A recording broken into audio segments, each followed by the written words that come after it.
What's going on, guys? Thank you so much for joining me. Giants Talk with Brad Moylan, episode 6. We are here and ready to recap the winter meetings. The greatest week of the baseball offseason just concluded this Thursday, and the Giants were active, as was the rest of the league at this week's winter meetings. We saw free agents like Garrett Cole, Steven Strasburg, and Anthony Rendon all go off the market, but I'm going to clue you in on a few moves the Giants made, and I think that you will see that they were going to benefit the team this upcoming season and years into the future. Giants were very busy on Tuesday afternoon as they signed free agent right-handed pitcher Kevin Gausman to a one-year, $9 million contract. Gausman spent 2019 with the Braves and the Cincinnati Reds, going 3-9 with a 5.72 earned run average. Now, the peripherals don't look overly great, but as with most of Farhan's additions, if you dig into the numbers, you'll find things that look a little more promising. Gausman struck out about 10 batters per 9 innings this year, and he really struggled with the Atlanta Braves. With the Braves, he went 3-7 with a 6.19 earned run average before they cut him loose, and then he was picked up with the Cincinnati Reds. He only made one start with the Reds, and then the Reds moved him to the bullpen, and he was much better with the Reds, going 0-2 with a 4.03 earned run average. That's very impressive considering the bandbox that is Great American Ballpark. Gabe Kapler talked extensively about what he sees in Kevin Gausman, and he really focused on the fact that Gausman kind of reinvented his slider once he went to the bullpen in Cincinnati, and that really was the key to his success. I encourage you to go out to YouTube and take a look at some highlights of Kevin Gausman. That slider is a filthy pitch. Coming off a fastball that sits right around 95 miles an hour, that slider just dives down off the plate. And Gausman actually this year had a immaculate inning. For those of you who may not be aware of what that is, it's striking out 3 hitters on the minimum 9 pitches. So he's definitely got the stuff to turn into a nice addition for the Giants. He's a former first-round pick. He was selected 4th overall by the Baltimore Orioles in 2012, and you can look at this Gausman deal similar to what the Giants did last year with Drew Pomeranz, in that they take a flyer on Gausman. I would have to imagine that if he pitches well, he will be trade bait at the deadline. The Giants are going to give him an opportunity to open the year in the starting rotation, but if things go similarly to how they did with Pomeranz and things don't go well for Gausman, I would imagine they would give him a shot to reestablish his value in the bullpen. The Giants also made a trade, acquiring Zach Cozart and Will Wilson from the Los Angeles Angels in exchange for left-handed pitcher Garrett Williams and cash considerations. Now, Cozart is approaching his 3rd year of a 3-year deal with the Angels. He's owed $12.67 million, an amount that the Giants agreed to pay all of in order to receive Wilson in exchange. Cozart's coming off a rough year with the Angels in which he only hit 124 and was limited to 97 games as he was shut down in mid-July to have shoulder surgery. Cozart plays all around the infield. He plays mostly the left side, third and short, but he has played a little second as well. He's 34 years old, and you may be wondering, why would the Giants pay so much money for Cozart, $12.67 million, for a veteran player who is coming off injuries?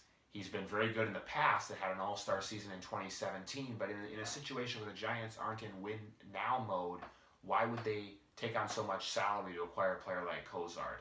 Well, the answer is middle infield prospect Will Wilson. Wilson was the Angels' 4th overall prospect and a player they drafted 15th overall in the draft here in 2019. That's just 5 picks after the Giants selected Hunter Bishop in the 1st round. So the Giants essentially purchased Will Wilson from the Angels by buying Cozart's contract. And the thought is that Zach Cozart might not even make it up until the season with the Giants, that they may need his 40-man roster spot for somebody else. So this deal was exclusively to get Will Wilson. Wilson will slot in as the number 10 prospect on the Giants' top 30 list.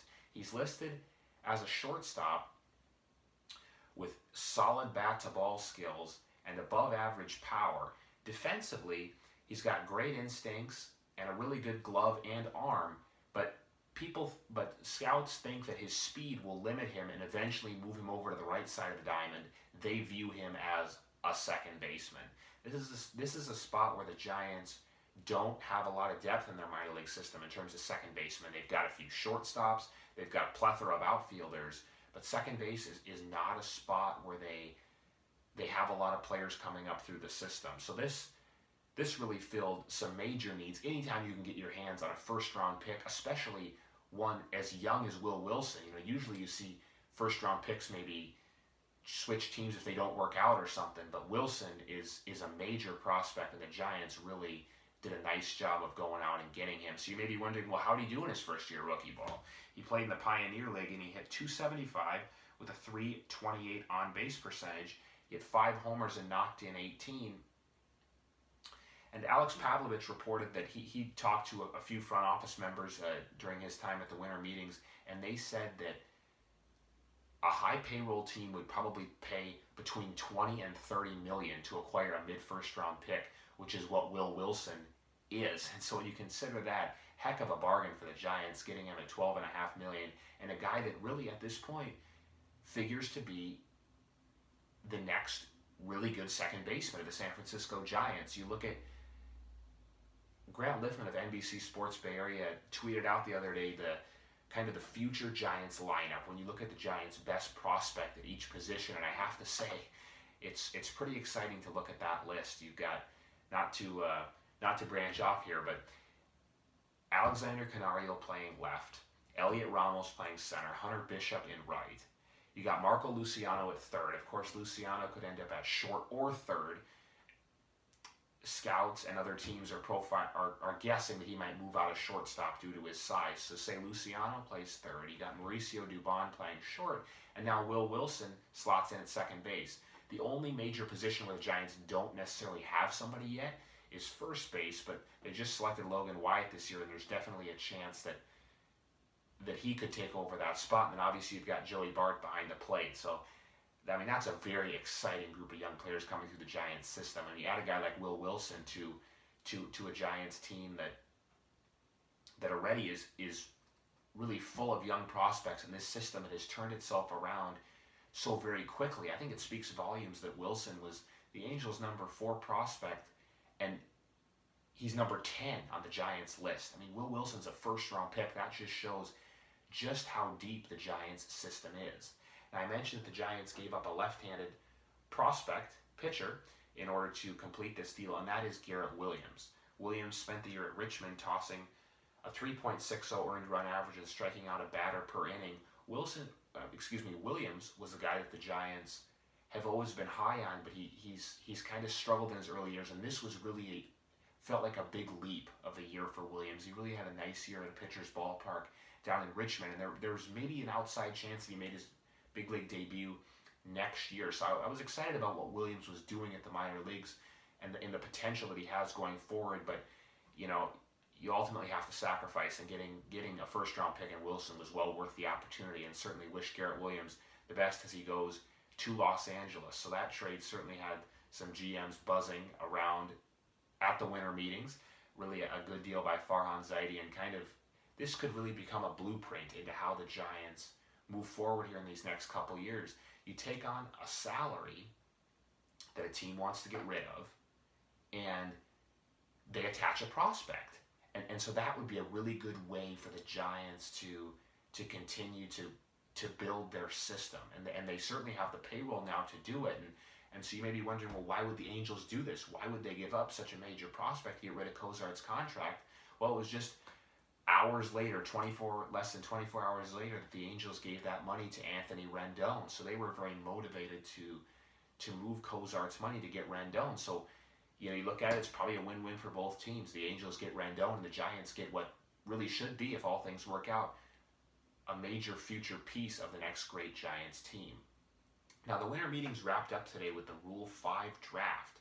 And last year, the Giants were very active in the Rule 5 draft as they selected Travis Bergen from the Toronto Blue Jays and Drew Ferguson from the Houston Astros, as you may recall. Now, Ferguson struggled in spring training, and they let him go at the end of camp, sent him back to the Houston Astros. But Bergen stuck with the Giants a little bit longer. He pitched about half the season. I can't exactly recall when they sent him back to Toronto, but he had some arm issues and was on the DL, and ultimately when his time came up to return to the active roster, the Giants just didn't have a spot for him, so they sent him back to the Blue Jays. A reminder of how the Rule 5 draft works. Basically, if you draft a player, that player needs to stay on your roster for the entire season, and then he is yours. So ultimately, a lot of Rule 5 draft guys just don't stick because teams don't have the space or these players struggle. But this year, the Giants, with the 7th overall pick, selected Danny Jimenez, a right-handed pitcher from the Toronto Blue Jays. Now, Jimenez had a really nice year in the Blue Jays system, going 7-3 with a 2.59 ERA between single A and double A ball. Here's the number you need to know. He struck out 93 hitters in 59 innings pitched. Now, as you guys know, striking out a batter per inning is excellent. I mean, these numbers are just jaw-dropping. It's hard not to take a flyer on this guy. He did very well at single A, but he really excelled once he got moved up to double A. He went 2-2 with a 1.87 ERA. Now, Scott Harris said what the Giants really liked about him was his upper 90s fastball paired with a really good slider. He also has a changeup that could turn into a plus pitch at some point. But that fastball-slider combination, I mean, the numbers speak for themselves. And the Giants are going to see for themselves if it works and if Jimenez can get hitters out at the major league level. Either way, a very exciting piece, and it will be fun to see him battle for a job at spring training. Now, you'll remember Travis Bergen really pitched well at spring training last year, earned a spot on the Giants roster. The Giants will be looking for Jimenez to do the same and see if he can excel at the big league level. Now, the Giants also selected a player in the minor league portion of the Rule 5 draft and added him to the Sacramento River Cats roster, and that was Brian Torres. He's listed as a catcher, first baseman, and second baseman on Baseball Reference, but he also plays a little bit of third base. He played in the Pioneer Rookie League last year for the Brewers, and he hit .283 with a .373 on-base percentage. Farhan loves the on-base guys and the utility guys. Torres fits the bill for both of those, and so it'll be interesting to see how he does in Sacramento this year. Now, it wasn't all good news for the Giants. They did lose 3 players in the minor league portion of the Rule 5 draft, including Adam Aller, a right-hander that pitched in Augusta last year in 17 games, pitched to a 4.02 earned run average. They also lost middle infield prospect Manuel Geraldo, who was coming off a really nice year in Augusta, struggled a bit in San Jose last year. He goes to the Washington Nationals. He's a guy that I really liked when he was with Augusta, and he struggled. He really struggled at the beginning of the year this year in San Jose, but kind of came around late in the year. I think the Nationals are getting a good player. I will certainly be keeping track of what Geraldo does through his time in the Nationals organization. And then Miguel Figueroa, who pitched to a 2.08 earned run average and struck out about a hitter per inning this year in Salem Kaiser. They also lost him in the Rule 5 draft. Overall, really productive week at the winter meetings for the Giants. I think they got some players that can make a major future impact on this team. It will be fun to see what these players do in 2020 and in the years to come.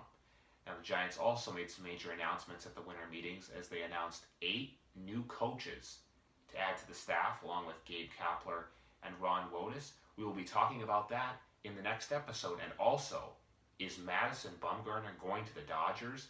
All that and more to come next episode. Thanks so much for tuning in.